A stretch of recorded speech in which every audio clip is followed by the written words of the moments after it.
ఏమండి అవన్నీ నేను ఒక కేసు అక్కడ ఈడీలో ఉన్నప్పుడు నేను ఇవన్నీ చెప్పడం కరెక్ట్ కాదు, చెప్పలేను. Thank you.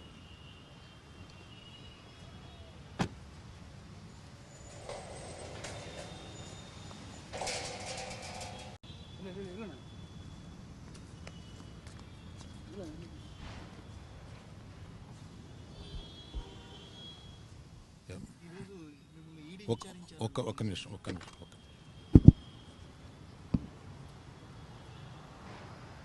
ఈరోజు కాదు, నిన్న నేను 2017లో ఒక ప్రాపర్టీ కొన్నాను. ఆ ప్రాపర్టీ కొన్నప్పుడు అందులో ఒక మైనర్ వాటాదారుడి భాగం ఉంటే అది నేను కొన్న తర్వాత అతను ఈడీ ప్రాబ్లం ఏదో ఉంది, అతను బ్యాంక్ లోను తీసుకుని అది ఏదో కట్టలేదు, దాని మీద అతనికి ఈడీ ఎంక్వైరీ ఉంది.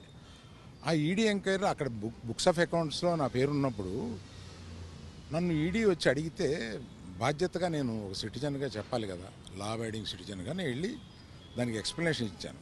దానికి సంబంధించిన అకౌంట్ అది అడిగారు. అంతే తప్పితే దీన్ని మీడియాలో ప్రపోర్షనేట్గా కొంచెం పెద్దది చేసి చెప్పటం, వారు ఏదో ఒక ఎంక్వైరీ అడిగారు, నేను వెళ్ళి చెప్పొచ్చాను. ఇంతకు తప్పితే నేను చెప్పేది ఏమీ లేదు.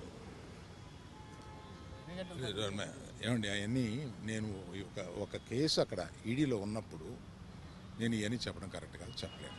Thank you.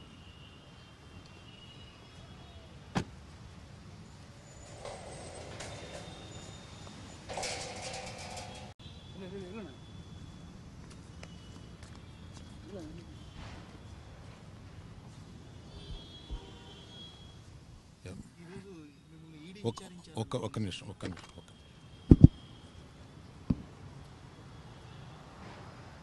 ఈరోజు కాదు, నిన్న